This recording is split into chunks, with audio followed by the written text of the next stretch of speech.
Good morning and welcome to Broken Record Chronicles. I'm your host, Rob Bell, and we are broadcasting live from the 906 Media Production Studios in beautiful Atlanta, Georgia.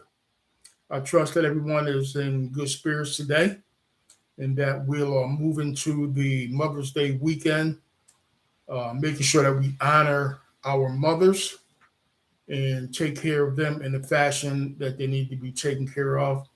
And it's a shame that mothers only get one day. They should get 365 days because they are the backbone of our families and our communities. And that's a good segue for me to kind of feed into where we go with this whole issue of violence. As you know, the Broken Record Chronicles is about talking about this issue of crime and violence in our country, and in particularly in the Black community, because it is totally out of control. And as the days get longer, the violence and the crime issue gets worse.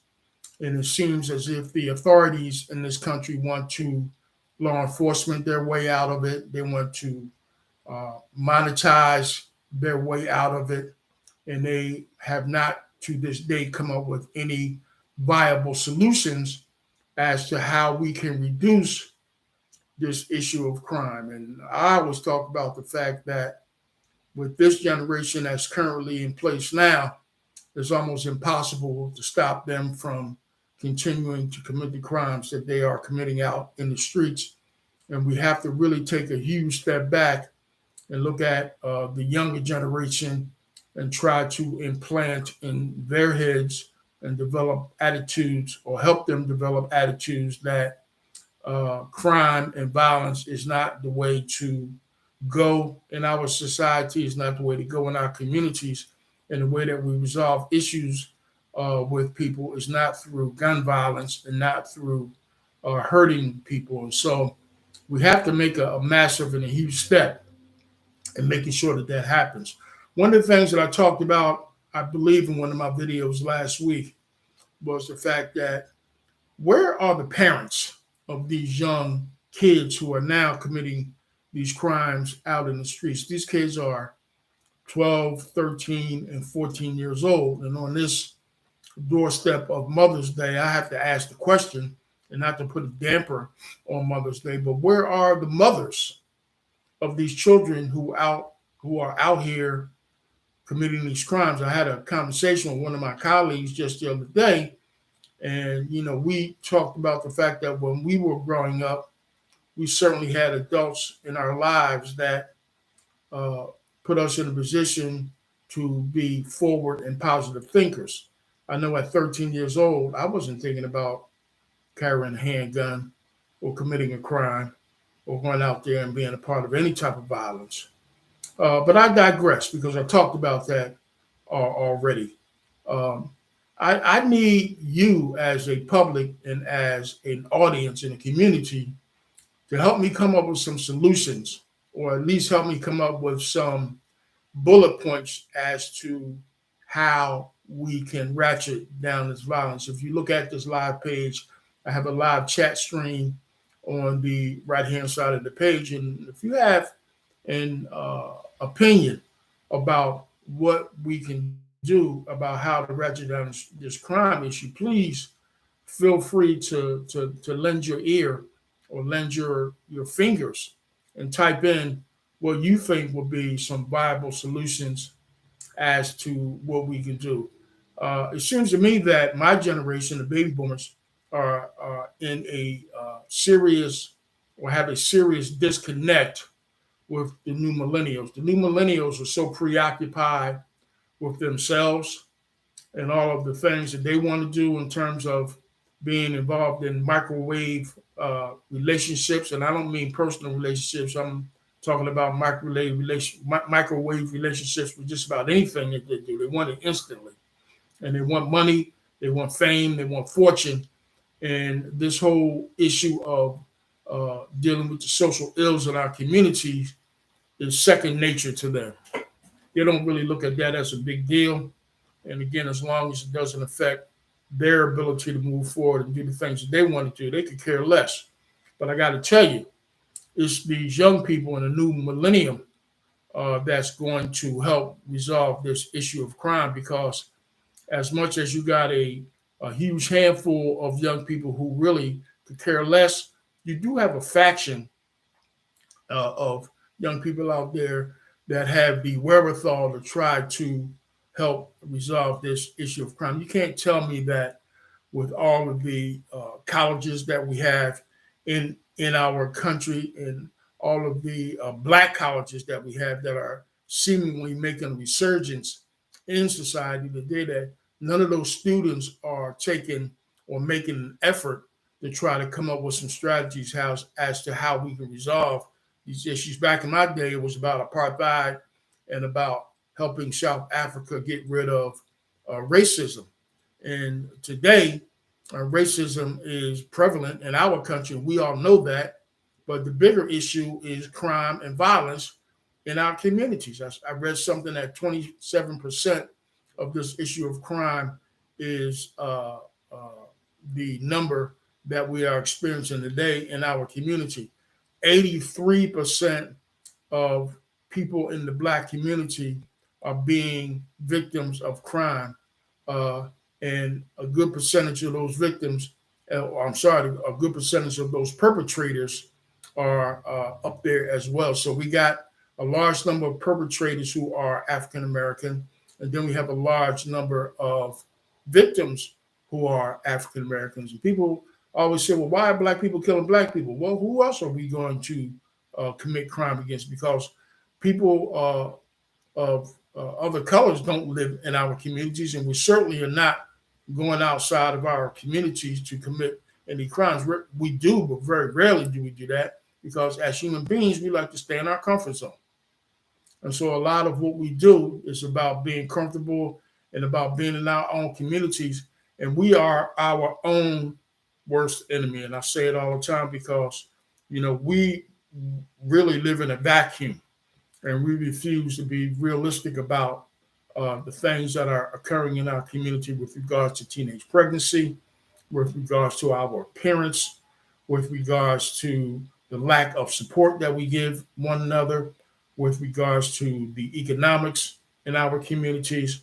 Uh, there are a lot of things that we as African Americans are failing in, that has put us in a situation of despair. The sociologists will tell you that poverty is a big part of it. The lack of education is a big part. The lack of employment plays a big part in the violence that occurs in our community. And so they want to throw and dump a lot of dollars into improving the education in our communities, and improving the fact, or improving the ability for people to get employment, and then and improving the ability of infrastructure so that people have decent places to live. Because when you get up in the morning, you look around, and it looks like crap in your neighborhood, and you have nowhere to go with regards to employment. Or if you're in school and you're getting subpar education, and you see no foresight or no future, and you developing yourself to a point to where you can make a family sustainable wage, what else is there for you to do? I always say that drugs and alcohol are the scourges of our community, because they are the things that make us feel good. And as much as we want to talk about the drug dealers and the whole issue of drug crimes in our community, and the whole development of drugs with regards to it being the biggest employer in our community, uh, there could be no drugs if there were no drug users. And there will be no drug users if people had another outlet to make them feel good about who they are. And in our community, we use things to make us feel good. And the number one and two things to make us feel good are drugs and alcohol. And then you want to throw a third in there, and it's sex.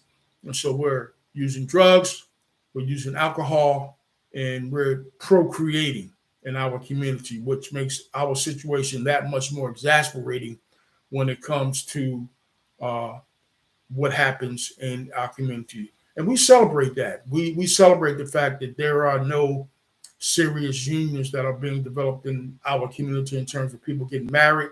We celebrate the fact that it's okay for young teenage girls to get pregnant at 14 and 15 years old, and the father just gets in the wind after that happens, and she is left with no support other than her mother, her girlfriends, her aunties, and the people in her family. And so you got young children being raised by their families and no serious male model figures in their lives.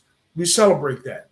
We celebrate the fact that every time we get a couple dollars in our pocket, the first thing we want to do is run to the corner or run to the drug dealer and spend our money on drugs because we want to turn up. Or we run to the liquor store, which, by the way, there's a liquor store and a deli on every corner that sells malt liquor to us. We run to those locations because we want to turn up. It makes us feel good. And so we use those mechanisms to get away from the sadness and the downtrodden situations that we're in. And all it does, again, is exasperates our situation. But we never look at that as being that way because it's about living for the moment and making us feel good about what we are. Rarely do we say to ourselves, it's time to pull up the bootstraps and put my head to the grindstone, put my nose to the grindstone, and do what I got to do in terms of developing myself and getting involved in some personal growth and development and doing what I got to do to move forward. Not necessarily going to college or not necessarily going to a trade school or not necessarily doing something the way society says we need to do it, but doing it in a way that's going to put you in a position to be a forward thinker and have some empowerment within yourself and creating your own businesses and creating your own situations that's going to make you a better person, which in turn makes your community a better community. We don't think about that. Why? Because it's hard. It's extremely hard. And we are all of a sudden lazy. We are descendants of slaves. And I guess we've said to ourselves after these 400 years, I'm tired of picking cotton. I'm tired of picking tobacco. So I'm just going to chill. I ain't doing that shit no more. And so we have developed this kind of laissez-faire attitude and saying, I'm not working hard to do anything. But there's nothing wrong with working hard for yourself. I can see working hard for somebody else and not getting any result from that. And the person that you're working hard for is reaping all the benefits. But what's wrong with working hard for yourself and doing what you got to do to improve your situation and in turn, down the line, maybe improving the situation of your family? And all these things are a byproduct of the violence that's happening in our community because we have a short fuse when it comes to dealing with situations that put us in a situation to move forward. We want to fight. We lure and glamorize that. We want to try to be the biggest and the baddest all the time. We glamorize that. Why? Because once again, it makes us feel good. And the powers to be and the great minds and the MSWs and the BSWs, masters, people that have masters in social work and bachelors in social work and the criminologists always want to come up with this fact that, well, if we just dump more money into the situation, then that will help resolve the problem. You know what, man? These young people don't want to work. They're lazy as hell. You can dump as much money into job programs and job training programs as you want to. They are not going to take advantage of it because they don't want to work. And if you really look at it, they don't have the skills that it takes in order for them to get into jobs to give them a family sustainable wage because people are training them for minuscule jobs and menial jobs paying $15 an hour, $16 an hour. Who the hell can live on that? If you want to make some serious money, you got to get into finance. You got to get into the medical field. You got to get into the field of law. And you got to get into fields that's going to make you an amount of money that's going to satisfy you taking care of yourself and the lifestyle that you want to accustom yourself to and satisfy your family. But again, that takes time and that takes diligence and that takes effort and hard work. And we are a people that has refused to do that. If you ride through the average quote unquote ghetto or black community, all you see is trash on the ground. All you see is people sitting on a step. All you see is guys standing on the corner selling dope. All you see is just this whole I don't give a F attitude about life in the community because nobody cares about me, because racism is so prevalent that everybody forgets about us and nobody wants to give us anything. I saw something on YouTube the other day that in some counties in Mississippi, a good 65 to 70% of the people that live in those communities are collecting a government check. That's ridiculous.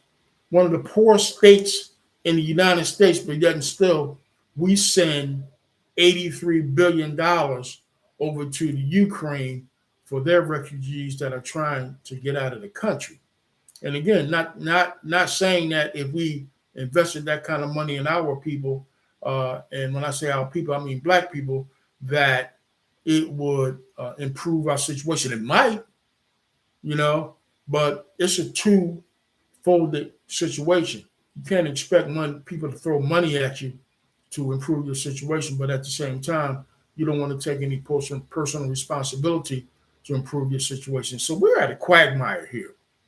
We're in a situation where, who the hell knows what to do to stop this violence? All we know is that every morning that we wake up and we turn on the television, all we hear is someone got shot here, someone was shot there. And it's a broken record. That's why I developed the Broken Record Chronicles, because it is my effort to try to educate the people, not so much to the fact of the things that are going on, but to really get into your head and make you understand that you're screwing up. You got to do a better job. You can't depend on outside forces to come in here and save your situation. You got to save your situation from within. And it starts in your living room. It starts in your kitchen. You can't let your 13 and 14-year-olds run rimshot in your house. They're out here committing crimes and then they're coming home every night and acting as if nothing is going on. And you can't tell me that as a parent and as the adults in these young people's lives, you don't know what the hell is going on with them. If you're not paying attention, that means you ain't paying attention to yourself. You mean to tell me that you are so selfish that is about you and more about what you're going through and your feelings than it is about looking at your children and seeing what they can do in terms of how they can improve? It's more about how to improve your community. And when I say community, I don't mean just your block. I mean the educational system in your community, the fact that you need to get these kids out here and help them clean up, the fact that you need to go to your city council people and have them create jobs, at least for the younger people to work in, and at least help you out with your situations that you don't have to work 2 and 3 jobs and take care of the family when you're not home. And then when you're not home, they're doing God knows what out there because there's no family supervision. And it's just a ball of confusion, as the Temptations used to say. And it's ridiculous. And so we got to look at a outside of the box way of thinking when it comes to how to attack this issue of violence in our community. It's not, again, just about law enforcement and locking people up and, figuring out how many cameras we can put in a particular neighborhood so that we can identify people who are committing these crimes. We're taking a back seat kind of attitude and we're responding to the fallout as opposed to looking at it from the front seat and dealing with the preventive side and what are some strategies that we can come up with to try to stop this violence. I'm Rob Bell. You have listened to the Broken Record Chronicles. Please, if you have any comments, leave them in the comment section on this live video. Please subscribe to this channel and by all means share this information with your friends and family. If you don't share the information with your friends and family, it's going to be very difficult for me to get my message out. And my message is not about making more money for me or about economics. My message is about trying to make some improvement in the Black community. And we've been doing that. And I say we, 906 Media Productions, has been doing that since 2005. Everything that we produce, everything that we broadcast, everything that we write is about trying to improve the efforts of people in the Black community. And I just don't talk about it. I try to walk it, and I try to walk it through media, a unique opportunity to get to masses of people without putting boots on the ground, and not just doing it for the glory of the shake a boom or the shake a shake, as I call it. I'm not trying to become famous because I'm a TikTok model or a Instagram model. I'm not trying to get famous because I look good.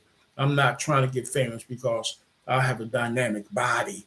I'm not trying to get famous because I'm the best fighter or I got the hottest car. I'm not trying to get famous by broadcasting what I do on the internet. I'm trying to get information out to you, to educate you to the fact that you got to change your attitude. And if your attitude is not changing, then your community is staying the same. We have leaders that have died in vain. Yeah, they've died in vain because they fought so hard for us to get to where we are now, and we are just bastardizing their legacy. We ought to be ashamed of ourselves for that, and we got to do better. I'm Rob Bell. You've been listening to the Broken Record Chronicles. We'll see you again next Friday.